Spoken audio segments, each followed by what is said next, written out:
Happy Canada Day long weekend. Today, I'm going to be talking about how developers in Surrey are under immense pressure and they are having to change the game plan. Not because they want to, not because it's a better game plan, but because they have to. Now, first off, before I get into this topic, I just want to talk about the fact that there is a sentiment out there that if you're a realtor, investor, and especially a developer, then you're just a piece of crap human being, and you know what?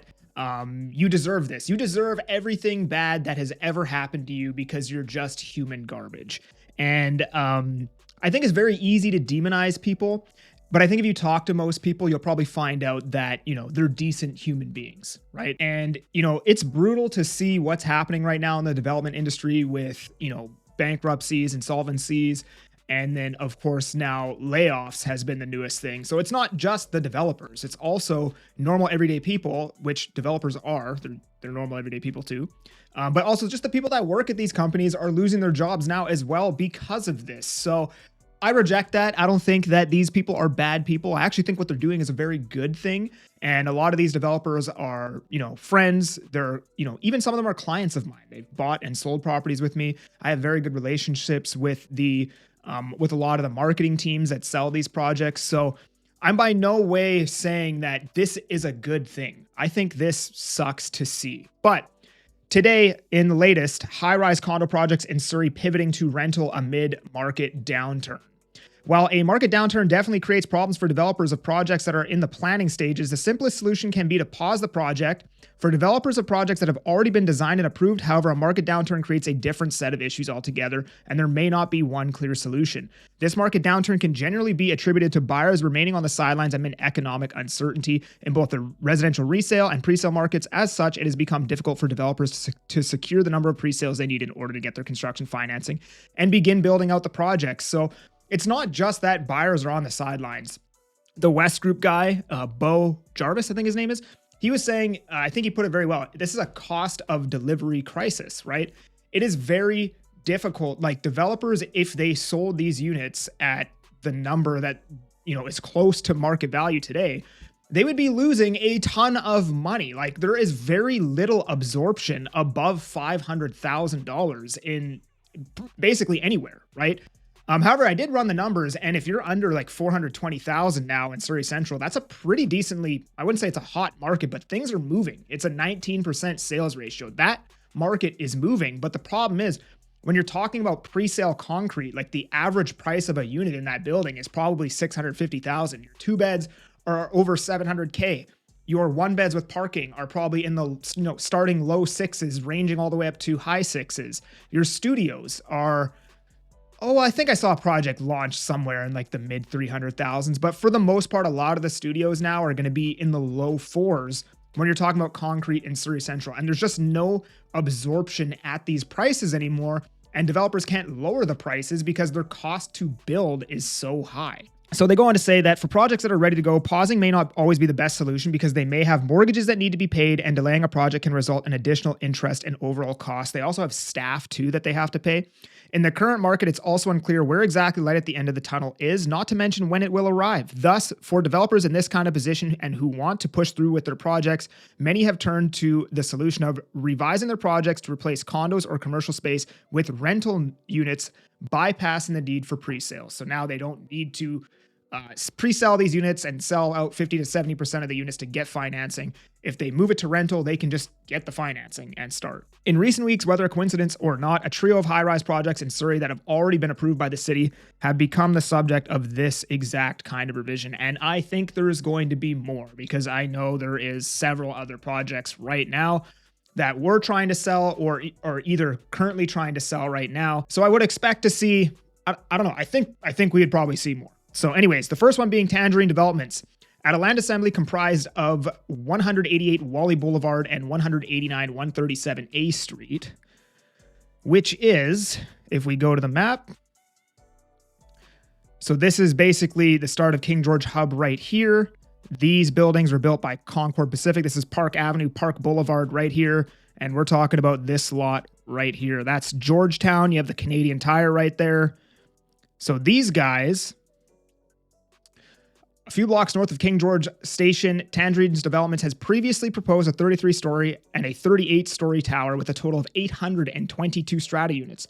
The project was granted third reading in Feb 2024, but now the developer is seeking to change all 379 units of the 33-story tower into market rental units ahead of securing final approval of the project. So they had 2 towers, and I guess they're converting 1 tower into pure rental now. Next, towards the northwest, we have 10240 City Parkway, which is this one right here. So it's right here. They got the development board up right here. And I believe this is the old Stardust. If you guys remember Stardust, oddly enough, I was just talking to my girl last night about the Stardust, how we all used to have our birthday parties here, and like Blink 182 and stuff was like big at that time. And like, yeah, man, it was cool. If you remember the Stardust, it was cool. It was a good time, man. So Global Education Communities had previously proposed a 49-story mixed-use tower with 383 units split between 215 rental and 168 strata units. Like Tangerine, GEC had already received conditional approval for the project in Feb 2021, but has now returned ahead of the final approval with a revision that would convert 3 levels of planned office space into residential use and deliver all residential units, a total of 387, as purpose-built rentals. So this is going to be a pure rental tower right in that corridor with SFU and stuff right there. The applicant has indicated that the proposed changes to the project are a result of current economic conditions. To better align with evolving needs, the applicant is proposing to convert a portion of the proposed office space to market rental residential after consulting with SFU, UBC, and KPU about their housing requirements, including those for SFU's new School of Medicine. It is hoped this adjustment will support these institutions in attracting and accommodating students and faculty while ensuring the long-term viability of this project. And then last, we have Allure Ventures, and I just interviewed Mohammed Mansour, who is, I believe he's like the head of marketing for this project. And this is like a pretty big project. Like, look how many parcels they have here. They have 2 more right here. If we check out where this actually is, I believe... yeah, that's King George Hub right there. I believe that looks like Plaza 2 right there, maybe Plaza 1. And it would have been, I'm assuming these parcels right along here would have been Sky Living, which was proposed 449 strata units across a 32-story high-rise and 2 6-story podium buildings. So those would be, well, I guess they'd be concrete. Similar to the other 2, Allure Ventures had received conditional approval for the project named Sky Living in May 2022, but have now revised the proposal to cut the total unit count down to 422 and convert 207 strata units planned for the 2 6-story podium buildings into purpose-built rentals. So it sounds like they're going to try to continue selling the tower because they have, if you guys remember, they had like crazy incentives for this tower, but they're going to convert the 2 podium buildings into rental units, it sounds like. Allure has also reduced the amount of parking from 403 vehicle spaces to 254. Yeah, I guess developers are finding that they don't need as much parking as they thought. A lot of them at the end of the project have leftover additional parking. And then if the developer held back a couple of units, they'll end up giving like, 2 parking to a 450 square foot 1-bedroom unit, right? So I think it makes sense to get rid of some of the parking. In response to the current state of the real estate market, specifically pre-sales, the developer has pivoted their approach to meet the project's pro forma requirements and is now proposing to secure 207 residential dwelling units located in the 6-story podium for 40 years as market rental with a housing agreement in advance of proceeding for the final adoption. The Sky Living project has also been in the news recently after the project team launched a special promotion in May offering both a rental income guarantee and a buyback guarantee in what the marketing team previously told stories was an attempt to alleviate concerns of pre-sale purchasers. It's just another sign of the times, much like the pivot to rentals. So it is extremely difficult right now to launch and hit pre-sales. I can't think of very many projects who have successfully done it this year. There's a small handful of them, and it's especially hard in Surrey Central right now because there's already so much inventory on the resale market. And the prices of that inventory have come down substantially. Like now you can buy like cream of the crop, like 1-bedroom, brand new condo, no GST on a higher floor, King George Hub, which in my opinion is like the best pocket of Surrey Central. It's basically like Surrey Central's Brentwood. Like there's a grocery store, a brewery, like everything is right at the bottom and you can walk to the SkyTrain station. You can walk to Holland Park. Like it's just, that's the 10 out of 10 location for Surrey Central. And you can get those 1-beds for like $450,000 now.